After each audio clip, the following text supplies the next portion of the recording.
there's fit, but then there's army fit. There's two things. I was fit before I went into the army because I was a personal trainer, but then there's army fit. Army fit consists of wearing a load on you and then being able to move with that load. Welcome to another episode of the Resistingbeta podcast. I am here with another great guest. His name is Michael Glover, and he is the owner of the Art of Rucking. And I love their tagline. It's "Embrace the Suck." Right. He calls from Calene, Texas. He's in the Army Reserves. He's been in there for 4 years, and he's not only a personal trainer with the Army, but with also civilians too. So, Michael, man, I really appreciate you being here. I'm so excited about diving into rucking and everything else that we'll talk about today. So, So, man, so why are you excited about talking to the men of the Resistingbeta community now that you know a little bit about us? Share a little bit about your experience and connect with the men listening. Because I feel like being beta it can be very dangerous, right? The whole nice guy thing, it's instinctual in us to be that nice guy because that's the way we've been brought up. But if you cannot adapt with today's society, then society's going to chew you out completely. Just like the way I see women able to adapt. Men are the new women, women are the new men. It's as simple as that. I meet more masculine women than I meet masculine men. So, but I feel that men today, if they aren't beta, the typical nice guy, then they're not going to be able to get that girl that they want. To me, it's all about control. So you talk about mental health on your website. Share a little bit about your journey with mental health and how rucking has kind of played a part in that journey with you. So, I had a really bad breakup back in 2000 and I believe 11. I was with my ex for 5 years. I was living with her and her mother, her family. So I was in her territory, pretty much. Anyway, horrible breakup. I had to move. I had to rush and move because I had a job as a bank protection officer, right? I was living in the South Bay. So anyway, I transferred my job to San Francisco, but I couldn't detach myself from her, right? The nice guy, doing whatever, she wanted me to do. I was there for her when she didn't pass her NCLEX test to be an RN. I was there for her when she went through her depression, her anxiety. But when I went through it, she just let me go, like there was no tomorrow. So I suffered from anxiety, I suffered from depression, and this is while I was a bank protection officer in the ghetto of San Francisco trying to protect the bank. So I'm suffering from anxiety and depression at the same time, to the point where sometimes I would have to call my mom so she can calm me down. You understand what I'm saying? So this was back in 2011, right? I got out of that depression because when I would go to the ER, anxiety and depression makes you feel like you're having heart attacks, strokes sometimes, aneurysms. You go to the hospital and they tell you, no, you're fine. And then they try to prescribe you medicine, but the medicine makes you feel like a zombie. So I did a bunch of research and saw that, okay, I don't like taking this medicine because it makes me feel like a zombie. I have to beat this myself, period. So then farther down the line, what I did was I learned that anxiety was fear-based. Right, and I learned that from reading a comic book. I was reading Batman versus Bane, and Bane in the comic pretty much said fear is you have to conquer your fear. So that's what I did. I did jobs, anything that made me scared or put fear in me, I made sure I did that. Even at the gym, anything that was in front of me from a bench press, from overhead, I made sure that I did those workouts while I was in the gym, because I was afraid that the weight would follow me. It gave me anxiety. But one day I just conquered it, picked up 70-pound dumbbells and just went at it. And then slowly I progressed out of getting out of that anxiety, getting out of all of that. Anyway, but let's fast forward, right? During that time, I had multiple jobs, multiple security jobs, federal security jobs, and I was in and out wanting to join the Army. I didn't know because I wanted to be a police officer, firefighter. I didn't know what I wanted. Fast forward to 2019, I finally joined the Army, right? Mm-hmm. Infantry at the age of 33. It wasn't a 14-week cycle anymore in the infantry. I joined while it was a 22-week cycle. Okay, so that's brand new. I'm 33. I'm one of the oldest guys in my platoon. All right, they make me the play platoon sergeant, and I'm in charge of all these kids, which drove me crazy. Before they called me Yoda, Grandpa, Dad. The kids would come to me for advice. But during BCT, so there's many phases, red phase, blue phase, but there's BCT, which is basic combat training, and then there's OSIT, individual soldier training, right? Mm-hmm. And that's for the infantry. During BCT, we had something that was called the Forge. It was a 4-day rucking, other obstacle courses that we had to do, all right? So altogether, we did 75 miles. In those 4 days, we did 75 miles. The Army where I was at Fort Benning, they didn't work us up to those rucks, right? Being on an empty stomach, all those things. I used to hike before the Army, but never rucking. There's fit, but then there's Army fit. There's two things. I was fit before I went into the Army because I was a personal trainer, but then there's Army fit. Army fit consists of wearing a load on you and then being able to move with that load, right? So we're going on, we're rucking. They only gave us a bar to eat, just a bar. We went on an 18-mile ruck with no food in our system, and we went up the Stairway to Heaven. Anybody who's been in the Army and who's been at Fort Benning knows what Stairway to Heaven is. It's insane. The steep is insane. There were so many guys who quit, right? All I kept thinking about was the prize, which was I want to pass BCT and I want to get to my unit. That's all I thought about. So while you're rucking, you can't take your hands off your rifle. You can't baby cradle it. You cannot. They want you to put your hands on your rifle like you're gonna get ready to. If we get contact, then you're ready to to shoot when you have to. That's when they weed people out in basic training. That's the whole goal, is to weed people out. That 18-mile ruck with those Army issued boots that were heavy, felt like bricks on my feet. That's when I realized, like, this is a mental game, and your anxiety starts to come back, right? And you have to block that out of your mind, and you're starving at the same time, right? You have to conquer that. If you can't conquer that, then that's how people get wiped out, because then you start hyperventilating, and you have to be able to breathe very well when you're rucking, especially when you have a load on your back. That's when I realized what rucking did for me.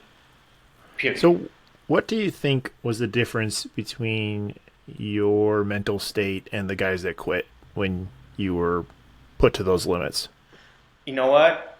The only thing I can say about that, I can say it's generational, but then there were guys that were my age too who wanted to quit too, right? I think it could be my upbringing, right? My father was from Macon, Georgia. I'm talking about like straight dirt roads. So it was the way he raised me. It was the way he trained me. I lifted weights with my father. When I thought he was in the Army as well. When I thought the training was over, we had to do something else. Whenever I did housework with my father, be it yard work, be it working on our vehicle, we will be out there with no food in our system, and that kind of gave me the mindset, right? You know what I mean? Being able to not eat for a while and then having that good work ethic. I was only about maybe $120 back in high school, and the way that he would train me was we had a kind of steep slope in our driveway, and he would get on my back and have me walk on my tippy toes up and down the driveway. So I'm born and raised in California, but my father raised me kind of like that hard southern backwood type of style of parenting. Mm.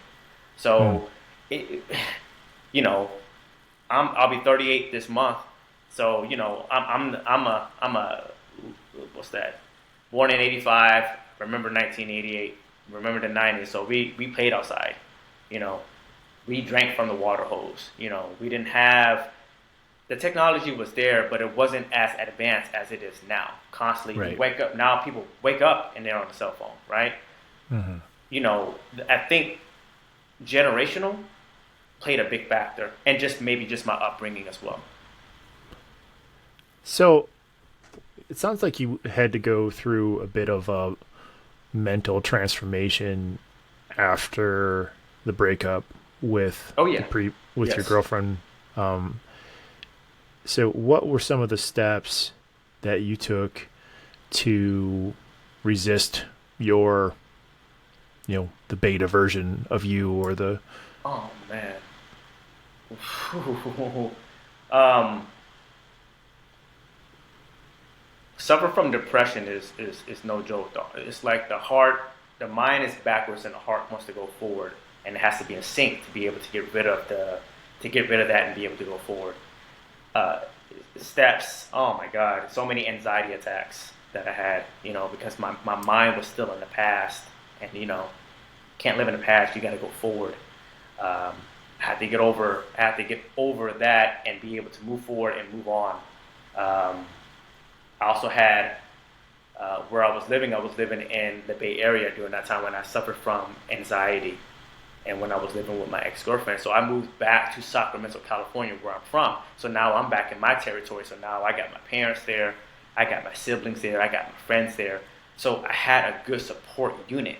Now, when we broke up, me and my ex, she was in her town, her hometown. So she had family members, all her friends. She was going out at night right in front of me, because I was still living with her after she broke up with me. I was so beta, I wanted to work things out with her. I tried, even after I caught her on her computer. I was on her computer and I caught her with another guy in the bed, a picture. Hmm. But what did it for me was when I heard her over the phone talking to another guy on the speaker. That was it. Hmm. That was it. But what helped me, the stages was having my family members there, um, um, a good like my friends were there for me, a good support unit. Being able to kind of rekindle with moving away from Sacramento to live with my ex-girlfriend, and I got out of that relationship at the age of 27, so I felt like I missed out with all my friends. So we would go out every Friday, every weekend. We were going out of town. That's what helped me get over that anxiety and that depression. When I saw, dude, I felt like my testosterone just fell. Hmm. My motivation, my um, my confidence just dropped. And mind you, my ex was overweight.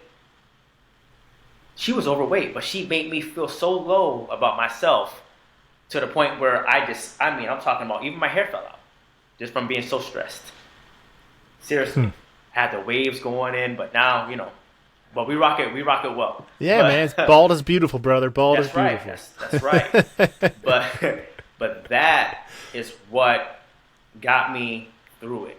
And but there were times when the anxiety attacks kept trying to creep up, even while I was out. Your diet was huge. Hmm. Diet is huge. I had to cut off a lot of caffeine, sugar, even sometimes alcoholic beverages too. When I was out with my friends, sometimes if I drank too much and I started thinking about the past, boom, anxiety attack, Hmm. hyperventilating, all that stuff. So you have to sacrifice a lot of those things to get better. Period. But I'm telling you right now, having a good support system is what helped me get out of that. Period. And also going to the gym. I'm talking about going crazy in the gym, but at the same time being safe. That's what helped me. Those are the stages getting me out of that dark hole. Hmm. And you're doing a competition for, was it for Men's Health that you sent me Yes, a men's health. picture to Yes, vote sir. on? Tell the men a little bit about What were you trying to accomplish there? Oh, well, what I was trying to accomplish there was, so there's other companies out there. There's another mainstream rucking company out there, right? But I still meet a lot of people, and I live in a military town that still don't know what rucking is. What's rucking? And I tell them, you do it every day. You did it when you were a kid. You wear a backpack and you went to school. So what I was trying to do is I'm trying to mainstream it, trying to make it hip. I'm trying to make it, I want to show people how it benefits them, how it benefited me, both mentally and physically. So that's what I wanted to show in this competition. I wanted to show that, But at the same time, my background is, before I went into the Army, was CrossFit. I did powerlifting and traditional bodybuilding. So I add all of those elements with rucking. So it just makes it, you never know what you're going to get that day when I'm training you. And I wanted to broadcast that in the magazine. So for all the civilians listening to this, how heavy are these backpacks? How do you weight them down? I mean, obviously in the Army you're carrying gear that's heavy, Yes. So, but for the civilians that you encourage, your rucking system and all that, can you tell a little bit more of the specifics to where if guys are like, hey man, that sounds kind of cool. Yes. How would you help someone who's like, oh, okay, well, is it hiking? Is it how much weight? All that stuff. So right. Give us the 411 here. So hiking in the urban area, rucking is hiking in the urban area. Rucking is hiking in the mountain area. It's very, very similar. Maybe the packing list is just a little bit different.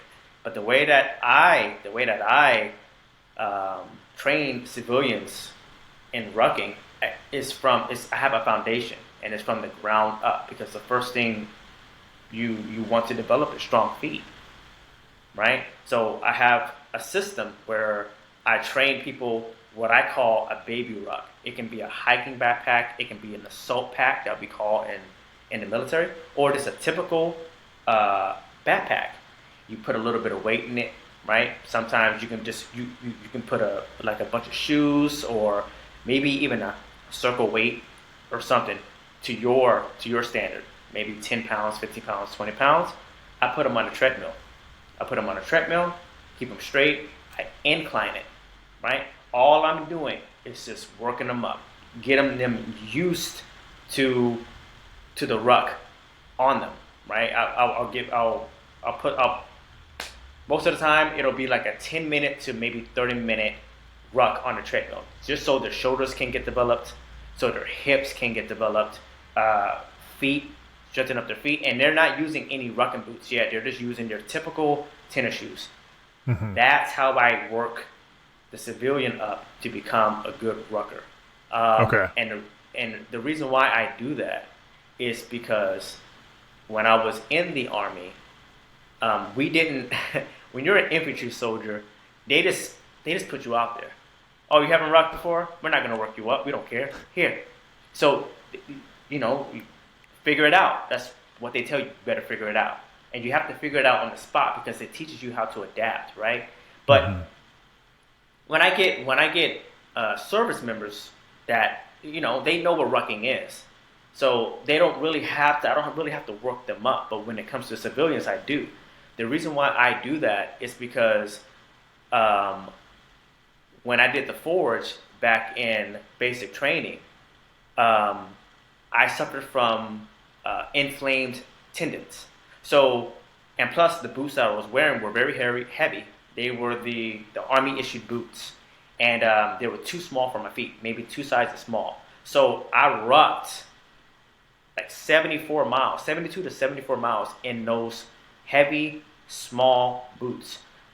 Once we were done with the forge, which was 4 days straight, no sleep. When I took off my boots, my feet were purple. My ankles were swollen. That was 4 years ago.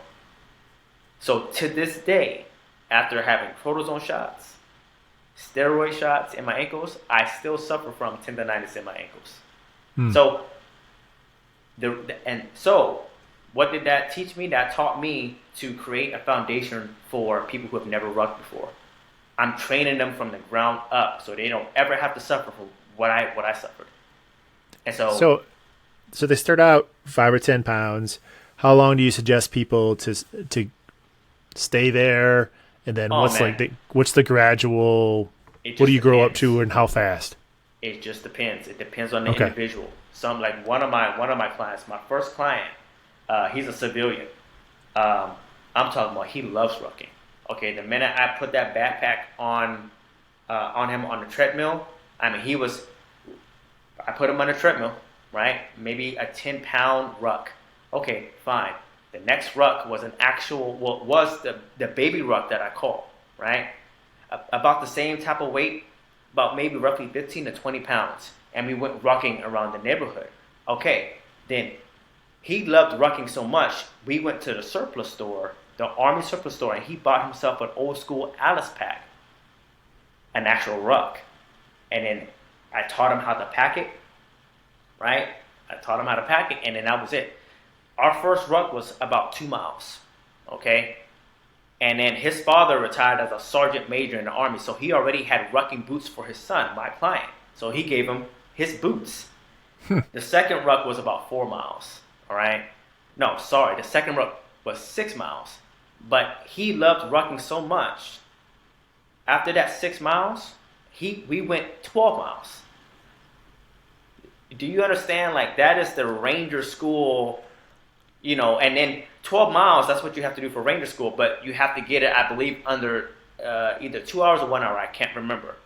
But like I said, it just depends on the individual. It depends on. I roughly, like I said, I usually start them off, men or female. Men tend to use their shoulders when rucking, right? Because we have more upper body strength. Women tend to use their hips, right? So it really just depends. Some men, I'll start them off, if they're comfortable, 25 pounds. For women, I'm going to say 15. But sometimes, though, if I see that they're taking it or it's too easy, the next time we go rucking, then I'll up the weight, right? It's all individual based. So what are some of the health benefits of it? I mean, I get. I mean, it's like resistance training. I get that. Yes. But I had heard rucking on a podcast. I don't know, probably a few weeks before I reached out to you, and he was talking about the benefits on especially uphill and downhill. Yes. And he was talking about I think it was the Lewis Howes podcast, but I could be wrong.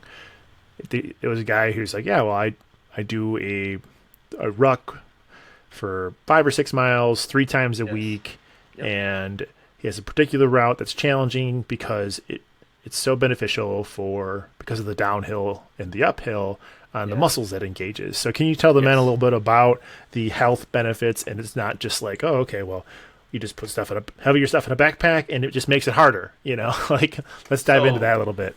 So physically, what it does to you, of course, it's going to build up because you're mostly rucking with your legs, right? But it also builds all those small muscle fibers in your shoulders and in your back that you can't tend to get when you're at the gym, that you can't tend to kind of work out when you're in the gym. You feel all of that, right? You feel everything. That's why sometimes it's better to start off smaller and kind of tend to see, okay, now I feel which muscle groups I'm using in my lower back, mid back, upper back, and shoulder blades, right? Then that's how you gradually add more weight, right? So going uphill, okay, you're building up core. You're building up, like I said, those shoulder muscles because you have to lean forward. You don't want to lean backward when you're rucking. You don't want to do that. Okay, it depends on how heavy your ruck is. You'll fall back, hurt yourself, and everything. But you engage your core so much, you're burning more. You're burning a lot of calories. And you know how if I tell people if you don't like running, then put on a ruck, and you'll burn probably the same amount of calories that you would running if you don't like, especially people who tend to have knee problems, right? The beauty of rucking is you don't have to carry a heavy load. It's just getting out there, putting in the work, and this building up that cardiovascular engine. What it's done for me, if I go on a 2 mile ruck, it just depends, 2 6 mile ruck. What it's done for me and what it's done for my clients, it helps them with the cardiovascular engine. Afterwards, we'll go on a 2 mile run, sometimes even a 4 mile run. Having that load off your back makes them feel lighter. The cardiovascular engine feels a lot better, especially the longer you go in rucking, the more your heart rate, right? The more fat burning it is, right? So I have clients who gained a lot more muscle. Also, burn so much fat from just rucking. Mental health is a lot better because there's small term and then there's medium and long term goals. Your small term goal is about maybe 2 to 4 miles. Your midterm is about, I'm going to say roughly 4 to 6. Long term is going to be 12 to probably 18 miles. Mentally, what that does is that prepares your mindset on, okay, well, if I can do this with the load on my back, then, maybe this same mindset will help me with my small term, medium, and long term goals in my personal life, right?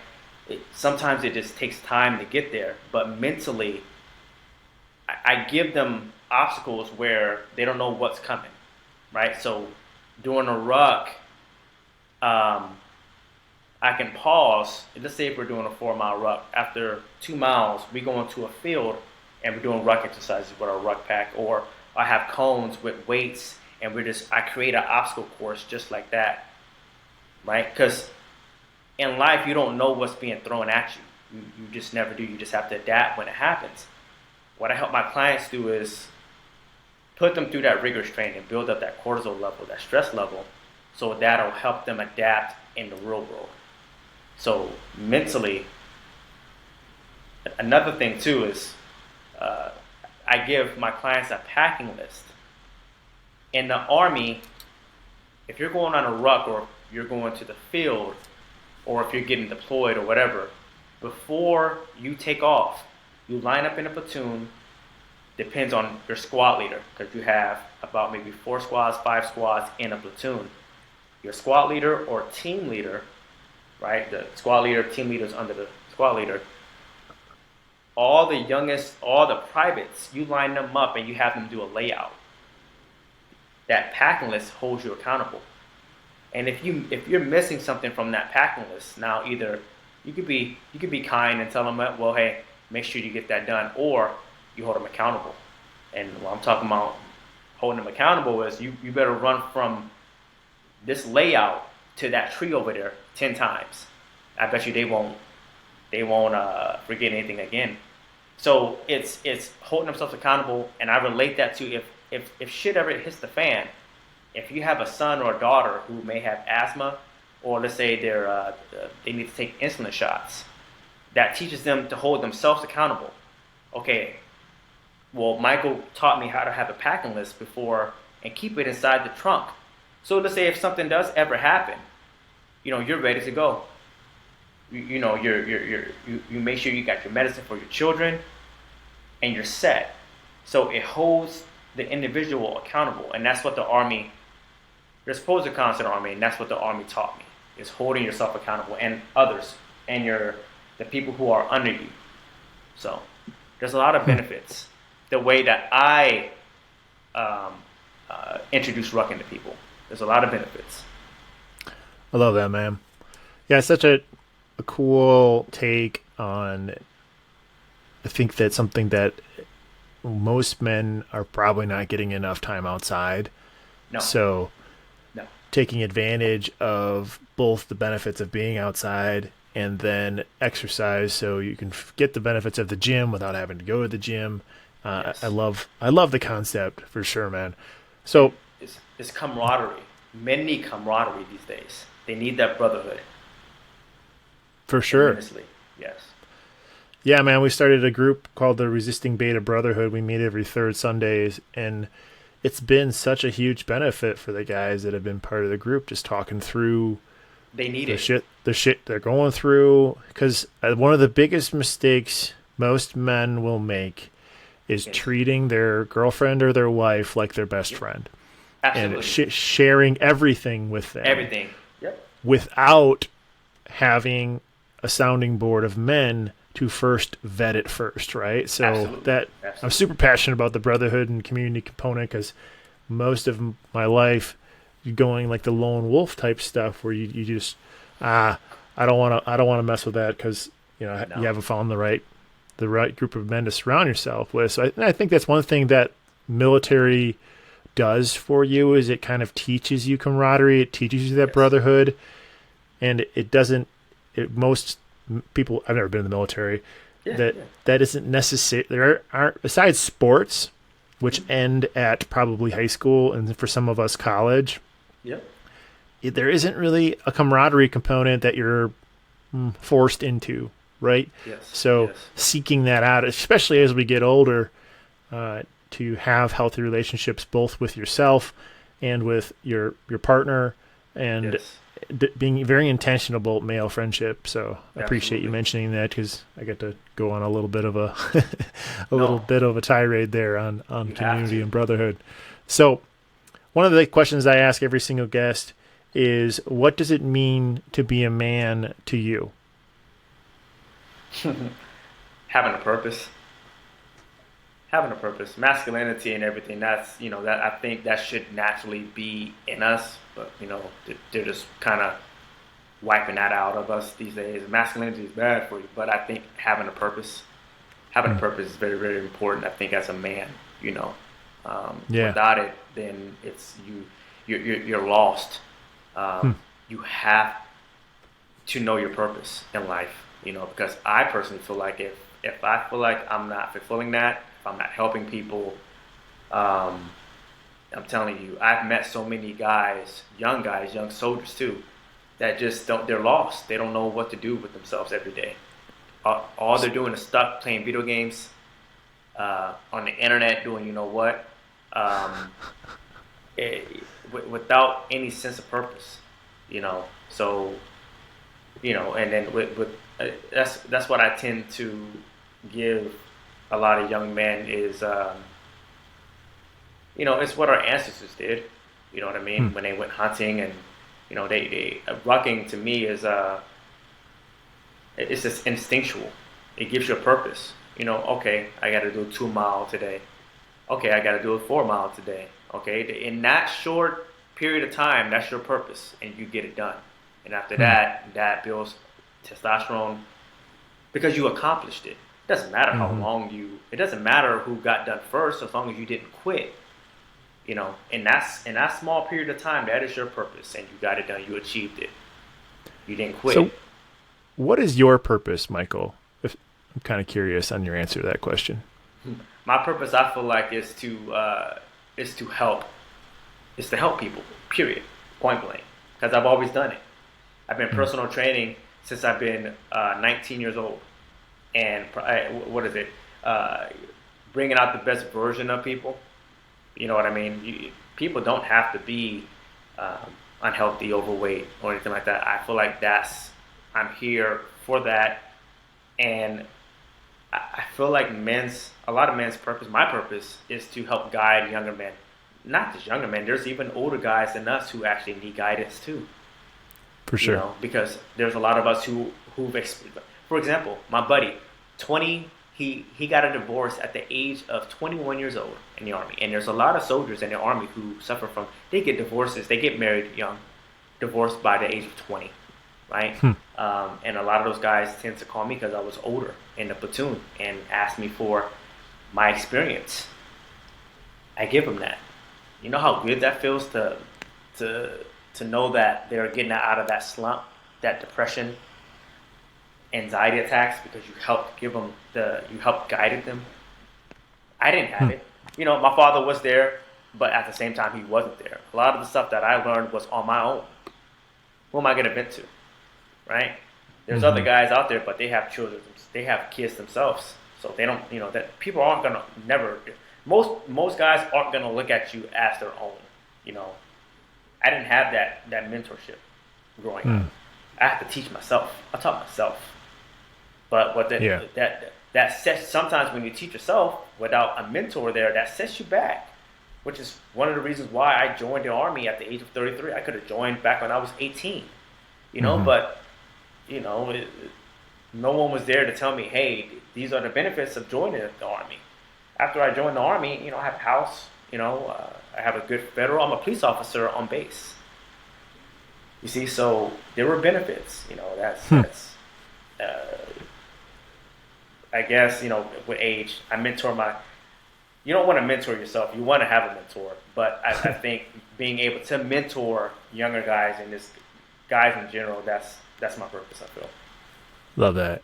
So for the men who are like, man, this sounds cool. What's the best way for them to kind of get connected in the rucking community and start to learn more about this and connect with you?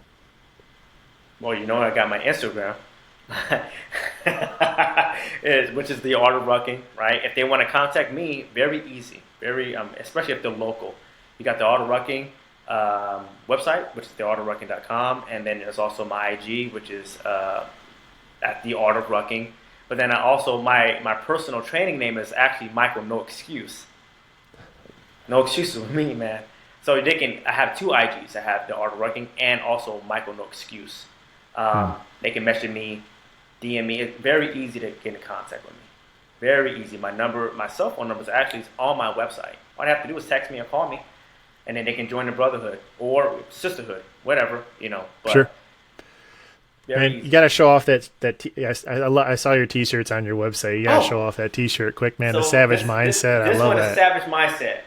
It's savage mindset doesn't necessarily mean being ruthless to people. It's just being able to conquer your fears, um, just being a savage in life, fulfilling your purpose, not allowing anybody to make you feel guilty for being masculine, right? Oh, toxic masculinity. No, no, no, no, no, no, no, no.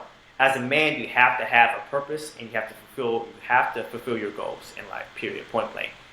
Hmm. Without them, then there's just going to be chaos. If you put your woman as your purpose and goal, you're going to fail. I've done that before, and it set me back. I was homeless when I moved out of my ex's house. I was homeless for a little bit. Had Hmm. my all my stuff in my Subaru Outback. Homeless because I put her first. Hmm. I put her first. She was my world, but I wasn't Hmm. to her. Right. She broke up with me while we were in the shower. I don't love you anymore. That's it. Done. And Hmm. she moved on like that. That means she already has someone set up. Right. Monkey So, wrench. so the men listening to this, I always like to ask every single guest to take everything we just talked about and break it down into baby steps so they can get some quick wins and momentum in the art of rucking. What Yes. would be their homework to do over the next 7 days to get some quick wins and momentum with this?